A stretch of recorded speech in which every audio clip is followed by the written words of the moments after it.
Okay, तो चलो आज हम लोग लिमिट का एक ठो नया थ्योरम पढ़ते हैं जिसको हम लोग बोलते हैं क्या, सैंडविच थ्योरम या फिर स्क्वीज थ्योरम। ठीक है, तो ये थ्योरम हम लोग यूज करते हैं।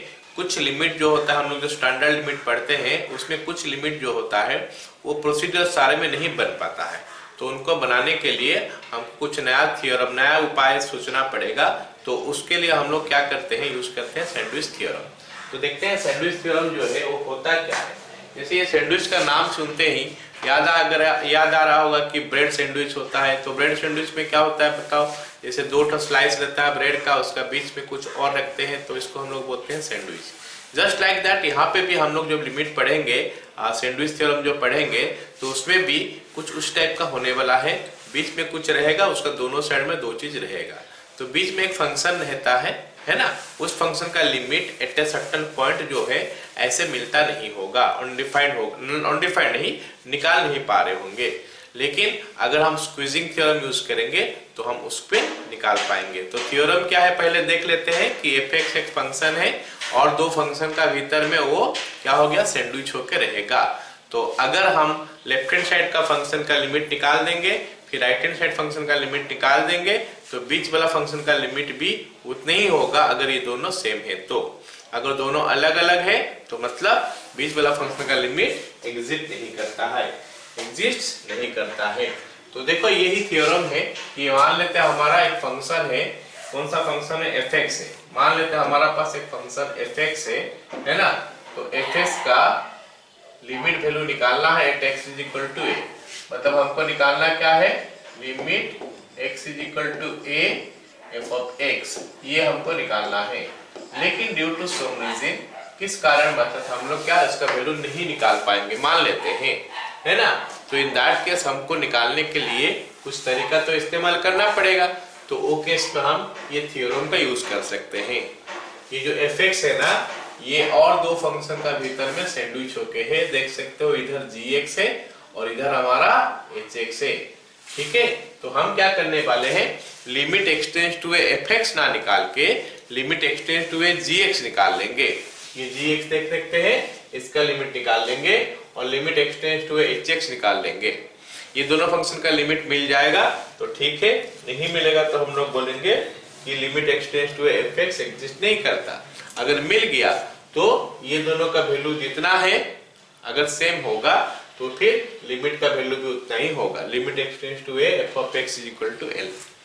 लेकिन मान लेते हैं दोनों का वैल्यू मिला लेकिन वो लोग इक्वल नहीं है, या तो मिला या फिर नहीं मिला। अगर मिल भी गया तो भी इक्वल नहीं है, इन दैट केस हम बोलेंगे कि लिमिट एग्जिस्ट नहीं करता है, मतलब इस लिमिट x → a f(x) जो एग्जिस्ट नहीं करता है।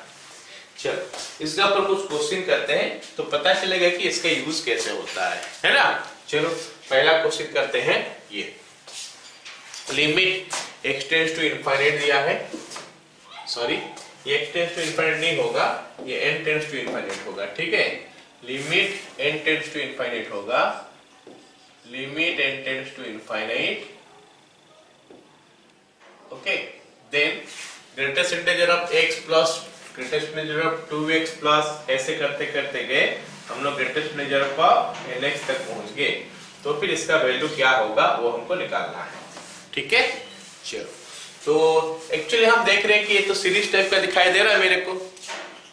तो सीरीज टाइप का क्वेश्चन हम लोग करते समय क्या करते हैं, यूज करते हैं, फॉर्मूला यूज करते हैं उसका। लेकिन यहाँ पे ग्रेटेस्ट इंटीजर भी साथ में है तो कुछ होने वाला नहीं है, कुछ नहीं हो सकता। तो इसके लिए कुछ और रास्ता अपनाना पड़ेगा आपको। तो उसके लिए हमको यूज करना पड़ेगा ये सैंडविच थ्योरम का। तो सैंडविच थ्योरम यूज करने के लिए हमको पहले तो ये चाहिए कि ये जो फंक्शन है, ये फंक्शन किसका किसका बीच में है, ओके ना।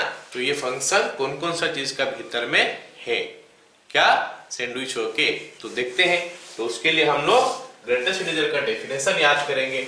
हम लोग पढ़े थे अगर x एक फंक्शन है उसका ग्रेटेस्ट इंटीजर ऐसा लेते हैं तो वो जो है ना x या फिर उससे कम होगा, x या x से कम होगा। अगर x इंटीजर होगा तो फिर x ही हो जाएगा ग्रेटेस्ट इंटीजर उसका, मतलब इक्वल टू हो जाएगा, नहीं तो उससे कम होगा।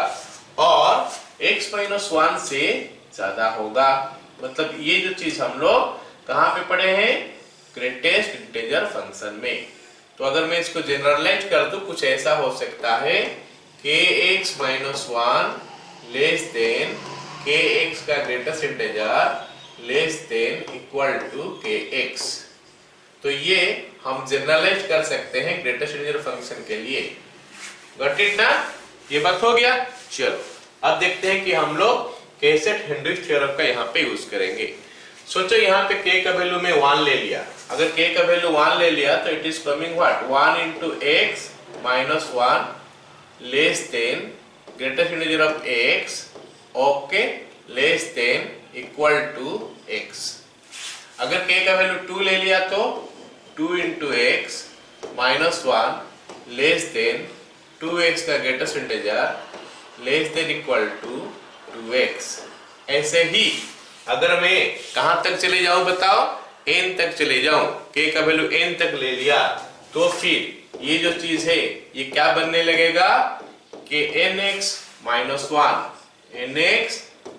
1 लेस देन nx का greatest integer less than equal to nx। चलो अब हम एक काम करते हैं ना, सबको जोड़ देते हैं, लेफ्ट साइड का जोड़ देते हैं, राइट साइड को जोड़ देते हैं, बीच पे जो है उसको जोड़ देते हैं। तो क्या मिलेगा देखते हैं। Therefore 1 into x plus 2 into x plus ऐसे करते करते जाऊंगा तो मैं कहां पहुंचूंगा n into x माइनस 1 हमारा n बार है तो n हो जाएगा। तो this is coming this side. Alright, तो बीच में देखते हैं क्या होता है। बीच में क्या होगा less than greatest integer of x plus greatest integer of 2x plus ऐसे करते करते जाओगे तो ग्रेटेस्ट इंटीजर ऑफ nx तो पहुंचेंगे। और उसके बाद हम लोग क्या करेंगे राइट हैंड साइड को ऐड कर देंगे तो लेस देन इक्वल टू क्या हो गया x प्लस 2x प्लस ऐसे करते करते हम लोग nx तक पहुंच जाएंगे। ये बन गया हमारा दिस।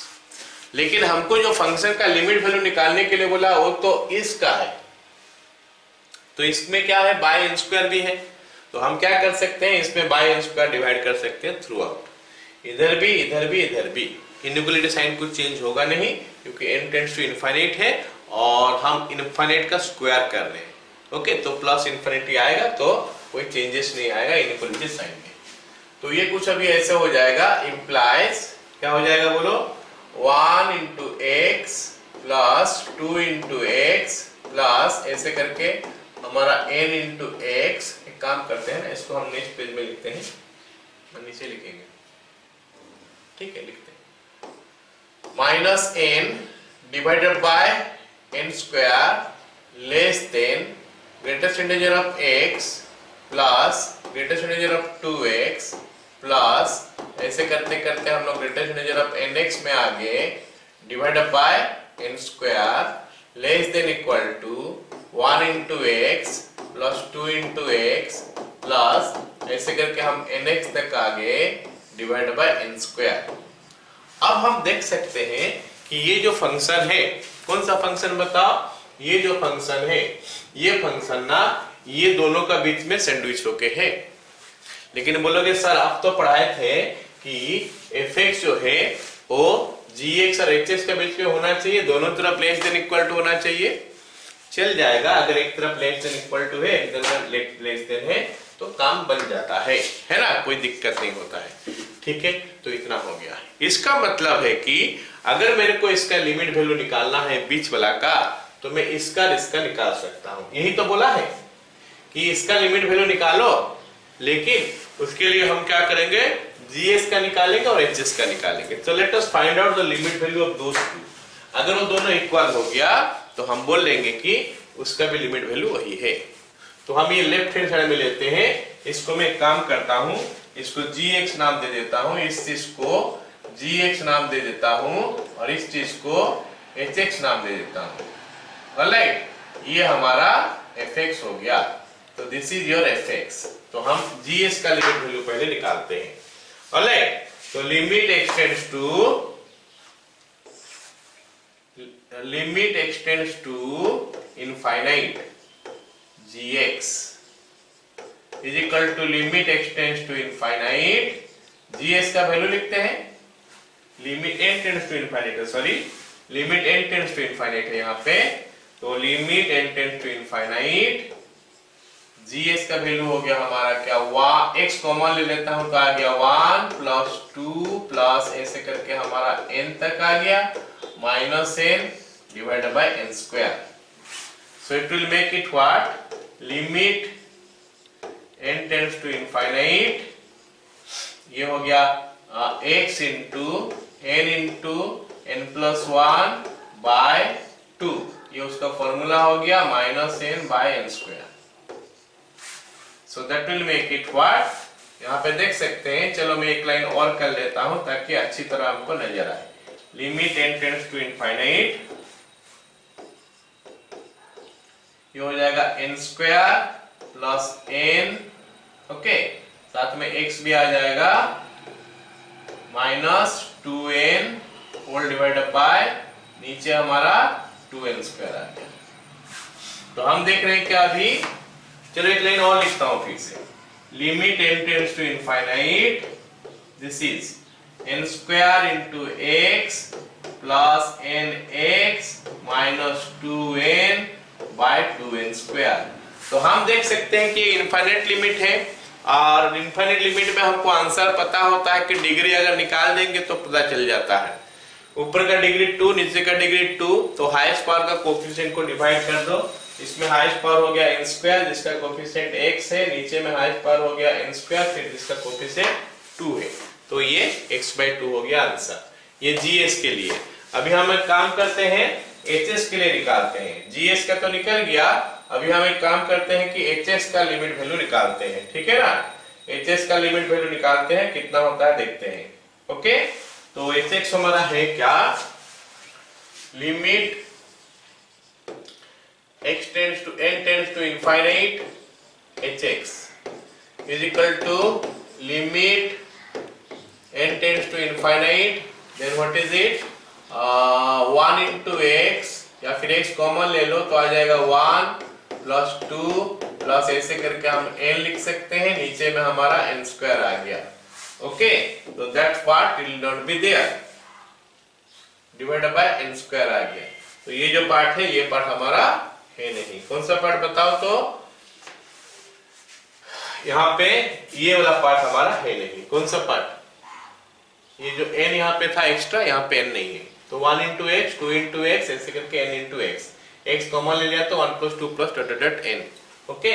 चलो अच्छा आगे हम करते हैं इसको solve, is equal to limit n tends to infinite, तो ये x हो गया n into n minus n plus 1 by 2 divided by n square, तो यहाँ से एक तो n कट गया इसके साथ, तो हमको मिल गया limit n tends to infinite nx plus x by 2n। तो फिर से हम देख रहे हैं कि ऊपर का डिग्री हो गया, यहाँ पे n पे टर्म में है, n को देखना है ना, x को नहीं देखना है, इसका डिग्री हो गया 1 और नीचे का डिग्री भी हमारा हो गया 1, तो आंसर हो जाएगा दोनों का हाईएस्ट पावर का कोएफिशिएंट जो कि x/2 हुआ। अब हम यहाँ पे क्या देख पाए कि ये जो है इसका GS का लिमिट का वैल्यू और HS का लिमिट का वैल्यू निकल भी गया और दोनों सेम हुआ, तो फिर बीच वाला का लिमिट वैल्यू भी वही होगा, तो therefore limit n tends to infinite greatest integer of x plus greatest integer of 2x plus greatest integer of nx divided by n square is equal to x/2। ये तो हम सैंडविच थ्योरम यूज करके कर लिए, लेकिन हम इसको in short भी बोल सकते हैं कि इसका आंसर क्या होगा। हम देख रहे हैं कि क्या हो रहा है, तो आंसर इन शॉर्ट क्या होगा कि x लिख देना, x पहले तो लिख देना जो कांस्टेंट मतलब जो n का टर्म में नहीं है, फिर जो चेंज होते जा रहा है 1 2 3 अप टू n है, तो उसका फॉर्मूला डाल देना, नीचे n स्क्वायर डाल देना, फिर उसका इनफिनिट लिमिट में क्या होता है आंसर वो लिख लेना, तो ये हमारा आंसर हो गया इसका इन शॉर्ट। चलो अब हम अगला क्वेश्चन करते हैं।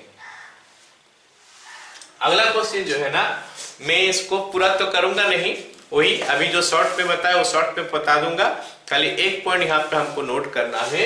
हम लोग ग्रेटेस्ट इंटीजर में पढ़े थे कि greatest integer of x plus i is equal to greatest integer of x होता है प्लस i होता है if i belongs to integer. अगर i हमारा इंटीजर है तो ग्रेटेस्ट इंटीजर को हम ऐसे ओपन कर सकते हैं, है ना। चलो फिर इस क्वेश्चन को हम लोग कैसे करेंगे देखते हैं। यहाँ पे 1 स्क्वायर x प्लस 1 स्क्वायर है, ये 1 स्क्वायर देख रहे हो, ये 2 स्क्वायर देख रहे हो, ये n स्क्वायर देख रहे हो, ये सारे इंटीजर्स है। तो I can take those things outside so that हमको ये मिलेगा। फिर से ये n होगा, मैं गलती से ये टाइपिंग x हो गया है, it should be n here. Alright, तो मैं बता दूं कि इसको लिख सकता हूं क्या, लिमिट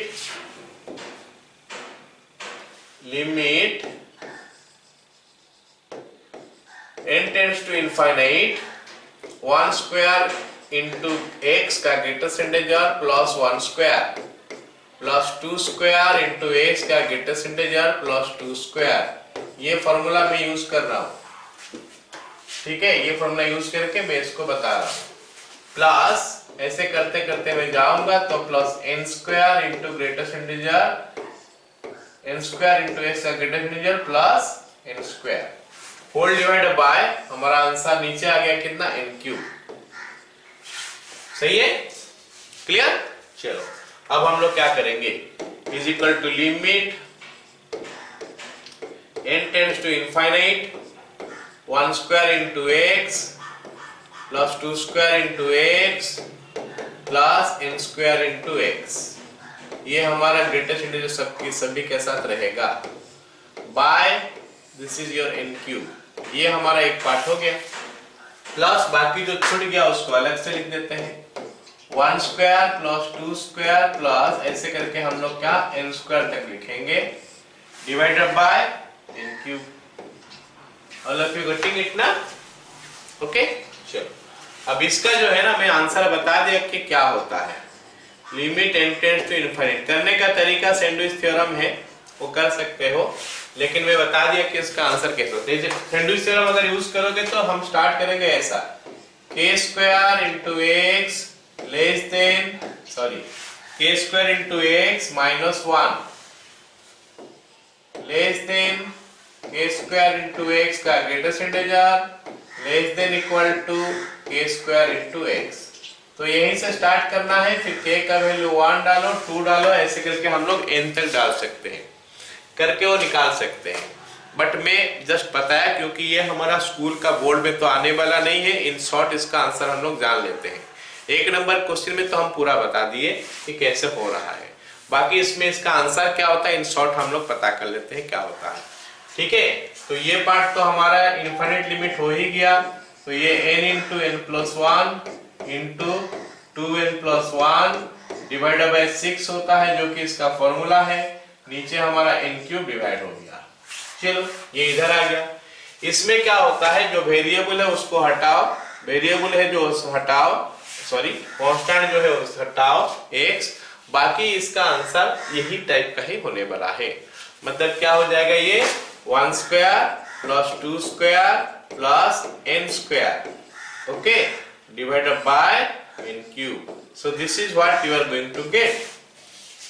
यही चीज तो यहाँ पे लिखा है, तो जो ये आंसर आएगा उसी के साथ ये लिख देना। अच्छा, इसका आंसर में क्या आएगा मैं बता दूं, एक लाइन और लिख देता हूं ना, is equal to limit n tends to infinite, ये हो गया हमारा x। अच्छा ये कितना हो जाएगा जरा देख लेते हैं इसमें, और वही चीज इसमें कॉपी कर देंगे। तो इसमें क्या होगा, एक तो n कैंसिल हो जाएगा, यहाँ पे n स्क्वायर हो जाएगा, तो ऊपर में आ गया कितना 2n square plus 2n plus क्या क्या क्या क्या 2n square plus 2n plus n plus 1 divided by नीचे हमारा 2n स्क्वायर है, 6n स्क्वायर है, नीचे हमारा 6n स्क्वायर आ रहा है। तो same thing is going to come here because the expression तो सेम है। तो यहाँ पे हमारा आंसर हो जाएगा 2n square plus 2n plus n by 6n square plus 1 भी है यहाँ पे। तो आंसर निकल के आ गया। तो आंसर कितना हो जाएगा बताओ, यहाँ पे ये हो जाएगा हमारा कितना 1/3 हो जाएगा ये कोफिशिएंट, क्योंकि डिग्री दोनों का सेम है तो हाईएस्ट पावर का डिग्री दोनों को डिवाइड कर दो, तो इट विल बी x/3 प्लस 1/3 here. This is your answer to this particular question. Clear है ना? ओके चलो अगला सवाल करते हैं। अगला सवाल हमको क्या दिया है? हाँ, ये क्वेश्चन दिया है कि limit x tends to infinite. Infinite दिया है तो हमको ये तो पता चलना चाहिए कि इनफाइनाइट मतलब क्या हो गया, बहुत दूर है, पॉजिटिव तो होना चाहिए, है ना, मतलब x का वैल्यू पॉजिटिव है इतना हमको पता है, एक्सटेंड्स टू इनफाइनाइट बोला है तो।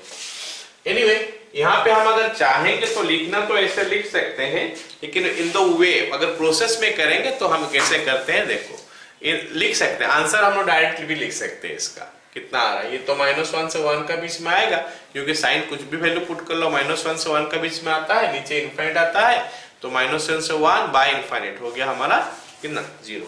ओके, तो इसका आंसर 0 होना चाहिए। बट हम इसको प्रोसेस में करेंगे कैसे, हमको देखना पड़ेगा कि ये जो फंक्शन है किससे किसका बीच में रहेगा। तो -1 less than equal to sin x less than equal to 1, सभी को पता है ये इनइक्वालिटी के बारे में। -1 का sin x का मैक्सिमम वैल्यू 1 होता है, मिनिमम वैल्यू -1 होता है ना। तो हमको तो चाहिए sin x बाय x, तो x डिवाइड कर देते हैं, तो -1/x less than equal to sin x by x less than equal to 1/x। तो अब हमको पता चल गया कि ये जो फंक्शन है, ये फंक्शन ये दोनों का भीतर में सैंडविच है। तो सैंडविच थ्योरम बोल रहा है कि अगर इसका वैल्यू निकाल सकते हैं, इसका वैल्यू निकाल सकते हैं लिमिट एक्सटेंड्स टू इनफाइनाइट में, तो इसका वैल्यू भी वही हो जाएगा। तो इसको मैं क्या करता हूं, इसको gx जैसा सोचता हूं, ये gx है, इसको मैं hx जैसा सोचता हूं, ये हमारा hx है, और ये हमारा ऑफकोर्स क्या है fx है। तो देखते हैं क्या होता है, limit x tends to infinite gx is equal to limit x tends to infinite gs का वैल्यू हो गया -1/x, तो ये -0, लेकिन हमको पता है कि -0 और 0 सेम होता है, माइनस इनफाइनाइट और इनफाइनाइट सेम नहीं होता है, लेकिन -0 और 0 दोनों सेम है। ओके ना, जो ये हो गया 0। अब लिखते हैं दूसरा वाला, limit x tends to infinite h of x is equal to limit x tends to infinite h of x का जगह में 1/x है, तो ये 0 हो गया, ये दोनों क्या हो गया, इक्वल हो गया। Therefore, according to Sandwich theorem, therefore, according to Sandwich theorem, या फिर इसको स्क्वीज थ्योरम भी बोलते हैं, according to Sandwich theorem, limit x tends to infinite sin x by x is equal to 1, ना इन्हें कितना 0। तो ये चीज ध्यान में रखना है सबको, sin x by x 0 होता है limit x tends to infinite में, लेकिन उसमें क्या होता था, x टेंड्स टू 0 में 1 होता था। तो हमने ये नहीं पढ़े हैं कि sin x by x equal to 1 होता है, हम उस समय से ये पढ़ते आ रहे हैं कि sin x by x equal to 1 तब होगा जब x टेंड्स टू 0 होगा, मतलब साइन के साथ जो है और नीचे जो है उनका वैल्यू 0 का तरफ टेंड्स करना चाहिए। दैट्स ऑल, क्लियर ना। तो डोंट गेट कंफ्यूज कि sin x by x equal to 1 होता है, ये कभी भी नहीं बताया गया कि sin x by x equal to 1 होता है, ये कंडीशन के ऊपर बताया गया था। एनीवे, तो इसका लिमिट वैल्यू 0 हो रहा है, जबकि sin x by x limit x tend to 0 में 1 हुआ था। ओके चलो, अब हमको बोला है कि लिमिट एक्सटेंड्स टू 2fx निकालो, लेकिन fx हमको दिया नहीं है, खाली इतना बोल दिया है कि fx ये दोनों फंक्शन का भीतर में सैंडविच है। तो ये हमारा होना चाहिए क्या gx, ये हमारा होना चाहिए क्या fx, तो है ही, ये हमारा होना चाहिए hx। तो थ्योरम बोलता है कि इसका निकालो उसका निकालो, अगर वैल्यू दोनों का सेम हो गया तो बीच वाला का वैल्यू भी उतना ही होगा। चलो निकाल के देखते हैं। Limit x tends to 2g of x is equal to limit x tends to 2 और g ऑफ x में लिख सकता हूं x square minus 4 by x minus 2। तो ये लिमिट तो पूरा सिंपल है, अलजेब्रिक लिमिट है, कैसे सॉल्व करते हैं सबको पता होगा।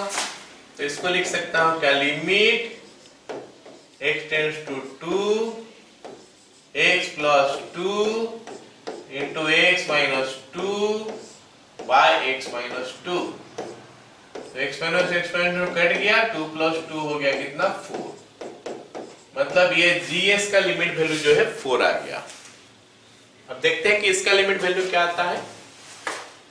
Limit x tends to 2 hx is equal to limit x tends to 2 sin x square minus 4 by x minus 2। Okay, अच्छा अब क्या करोगे, प्रॉब्लम तो कर रहा है, नीचे में मैं देख रहा हूं क्या ये ट्रिगोनोमेट्री फंक्शन है, तो sin fx बाय fx होना चाहिए। sin के साथ x स्क्वायर माइनस 4 है तो यहाँ पे भी x स्क्वायर माइनस 4 होना चाहिए।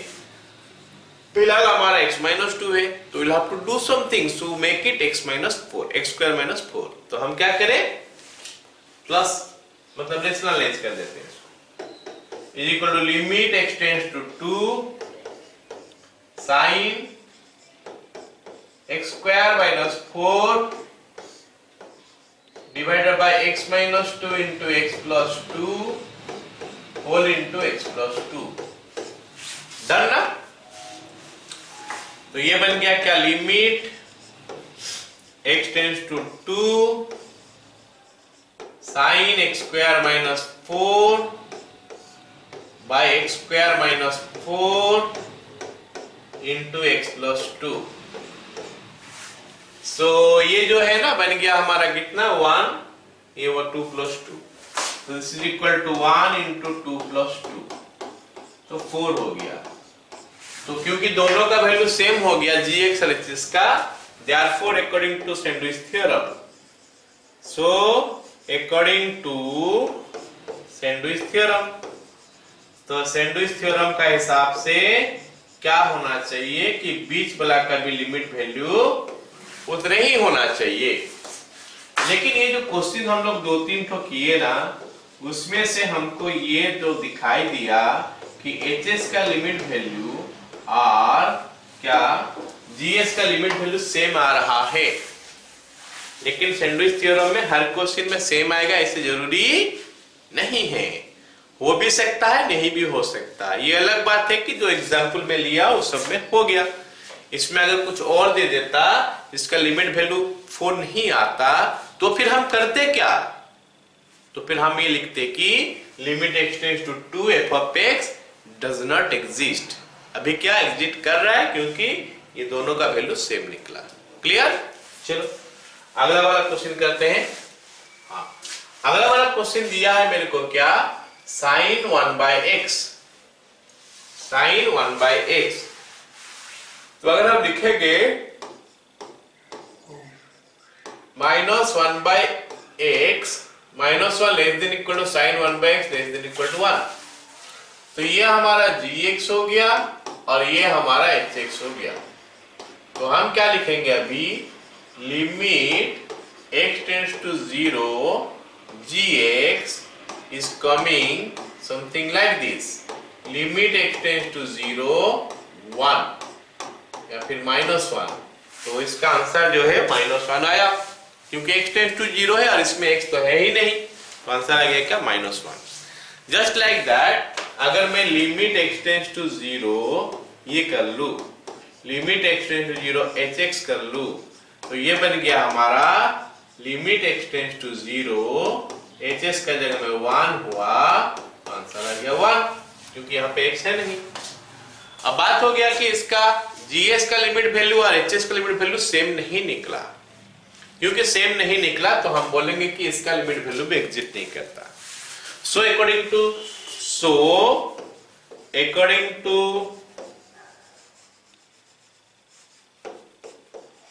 Sandwich theorem,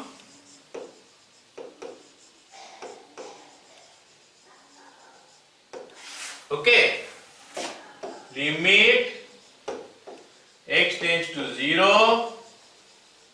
sin 1 by x does not exist। ये जो मैं अभी बता रहा हूं ना, ये आगे में हमको जरूरत पड़ेगा कंटिन्यूटी में, इस टाइप का चीज आएगा तो उससे पता चल जाना चाहिए कि ऐसे हम करेंगे।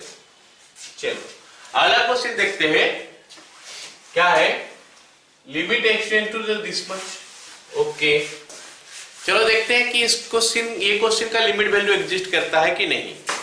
उसमें क्या था, sin 1 by x था, एग्जिस्ट नहीं किया। अभी हम देखते हैं कि sin 1 by x में एग्जिस्ट करता है कि नहीं।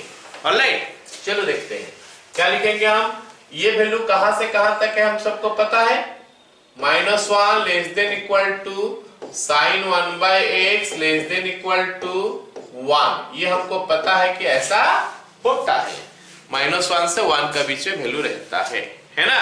अब हम एक काम करते हैं ना, यहाँ पे मेरे बीच में मेरे को चाहिए x² sin 1 by x, वो चाहिए तो हम क्या करेंगे, x² थ्रू आउट मल्टीप्लाई कर देंगे।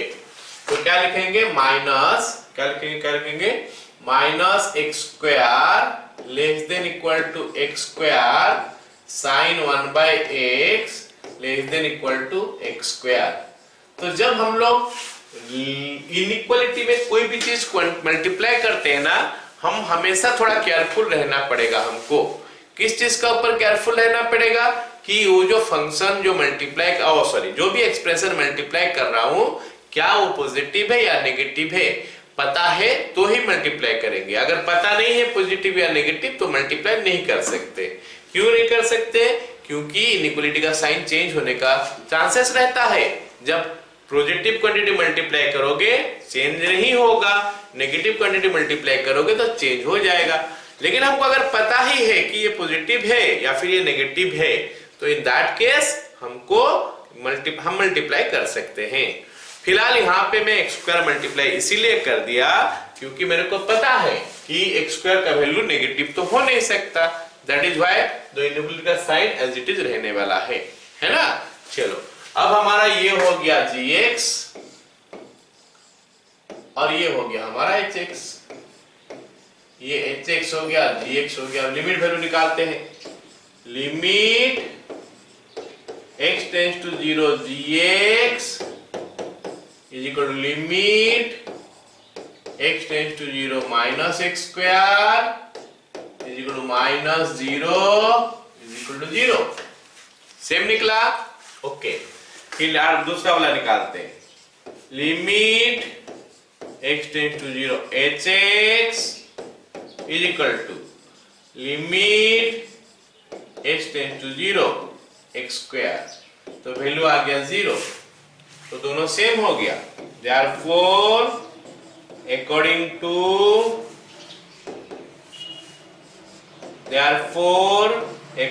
to स्क्वीज थ्योरम, हम सैंडविच लिख सकते हैं, स्क्वीज लिख सकते हैं। अकॉर्डिंग टू स्क्वीज थ्योरम तो बीच वाला का लिमिट वैल्यू भी उतने ही रहेगा। Limit x tends to 0 x² sin 1 by x is equal to 0। ये चीज हमको ध्यान देना पड़ेगा थोड़ा। ऐसे नहीं कि एक फंक्शन जो है sin 1 by x जो है वो तो एग्जिस्ट नहीं किया था अभी, लेकिन एग्जिस्ट कर चुका है। तो हमको इस चीज का ऊपर ध्यान देना पड़ेगा कि हम जब लिख रहे हैं तो उस समय क्या हो रहा है, मतलब वैल्यू निकल रहा है कि नहीं निकल रहा है। ऐसे नहीं कि एक फंक्शन अगर है sin 1 by x देख लिए यहाँ पे निकला नहीं तो हर जगह में वो निकलेगा नहीं, हो सकता है दूसरे जगह में निकल के आ जाए। ठीक है, तो इतना सबको समझ में आ गया। चलो अगला क्वेश्चन करते हैं। तो ये क्वेश्चन का ऊपर हमको थोड़ा ध्यान देना पड़ेगा। दिखाई तो दे रहा प्रीवियस क्वेश्चन जैसा, लेकिन इसका ऊपर हमको थोड़ा ध्यान देना पड़ेगा। देखते हैं क्या ध्यान देना पड़ेगा। -1 less than equal to sin 1 by x less than equal to 1, less than equal to 1। Okay, तो ये ठीक है, लेकिन मेरे को चाहिए x sin 1 by x। मेरे को क्या चाहिए, x sin 1 by x। लेकिन x पॉजिटिव है या नेगेटिव है नहीं बोल सकता मैं। क्यों नहीं बोल सकता, क्योंकि यहाँ पे हमको x टेंड्स टू 0 दिया है। तो आई कैन से कि मैं जो x मल्टीप्लाई कर रहा हूं वो पॉजिटिव है या नेगेटिव है। अगर यहाँ पे x टेंड्स टू इनफाइनाइट होता तो मैं बोल देता हाँ इनफाइनाइट से शुरू थोड़ा पहले आने से भी ये पॉजिटिव आएगा, इनफाइनाइट से थोड़ा बाद में आने से भी पॉजिटिव आएगा, लेकिन जीरो के लिए नहीं हो सकता हो।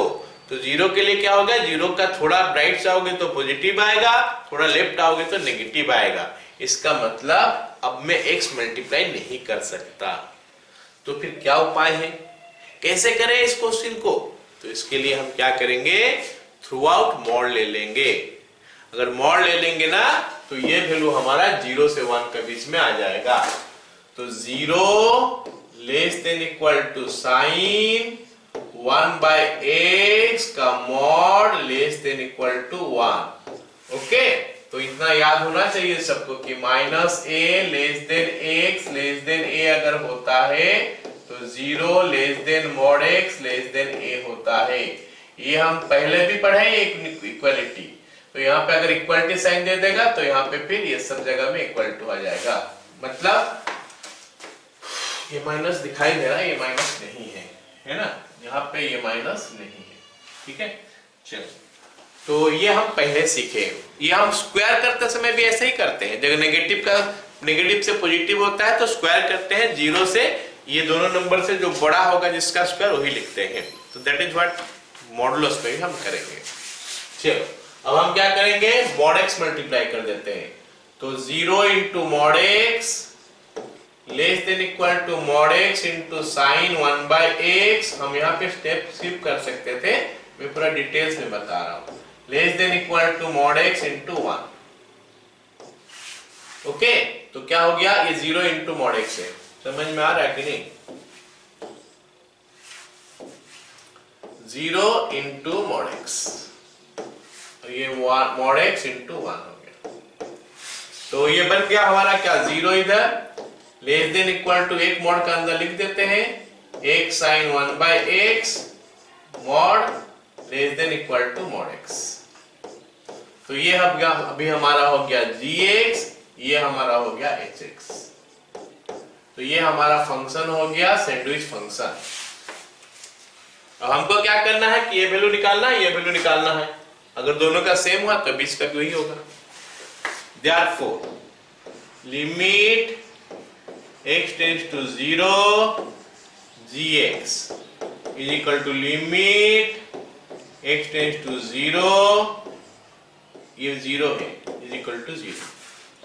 फिर limit x tends to 0 hx is equal to limit x tends to 0 mod x।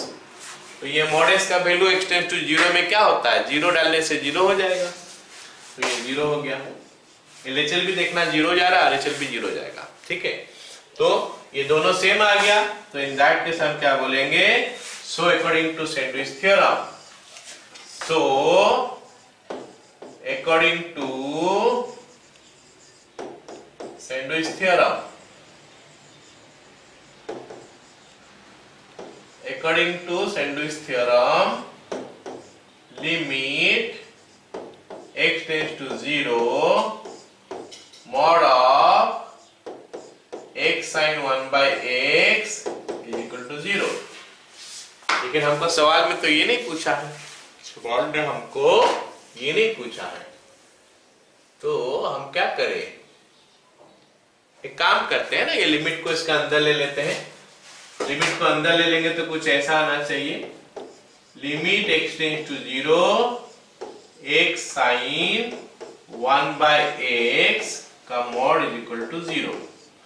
हमको पता है कि कोई भी चीज का मॉड 0 तब होता है अगर वो चीज 0 होगा, और कोई केस में मॉड 0 नहीं होता है। तो लिख सकते हैं therefore limit x tends to 0 x into sine 1/x is equal to 0। आ गया समझ में? चलो लिख लो। तो हम देख सकते हैं कि सिमिलर टाइप का क्वेश्चन चल रहा है, लेकिन करने का प्रोसेस कितना चेंज। ये तो एग्जिट ही नहीं किया, ये एग्जिट कर गया, लेकिन यहाँ पे हमारा x² था तो हम मल्टीप्लाई कर सकते थे। अगर इनफाइनाइट होता तो किसी में भी कर सकते हो मल्टीप्लाई, क्योंकि वो पॉजिटिव ही होगा।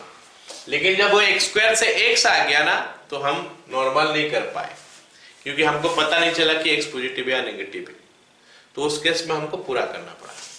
ठीक है, चलो ये हो गया हमारा एक और क्वेश्चन करते हैं, है ना, एक और क्वेश्चन करते हैं। This one is equal to, इसको मैं डायरेक्ट कर दूंगा, है ना, limit x tends to 0 x sine 1/x by sine x। चलो इसको हम सॉल्व करने का कोशिश करते हैं। Limit x tends to 0 x sine 1/x divided by sine x। इसमें तो x स्क्वायर था, इसमें हमारा x स्क्वायर था, अभी मैं x लिख रहा हूं तो एक तो x तो छूट गया, तो x तुम्हारा नीचे आ जा रहा है। तो नीचे आने के बाद क्या हो गया, ये वाला पार्ट जो है हमारा 1 हो गया। तो हमको कुछ मिलने वाला है ऐसा, limit x tends to 0 x sine 1/x, और ये वाला पार्ट हमारा क्या आ गया 1, और इसका वैल्यू तो अभी जस्ट निकाले हम लोग कि इसका वैल्यू 0 होता है, तो आंसर हो गया 0। क्लियर, समझ में आ गया ना सबको?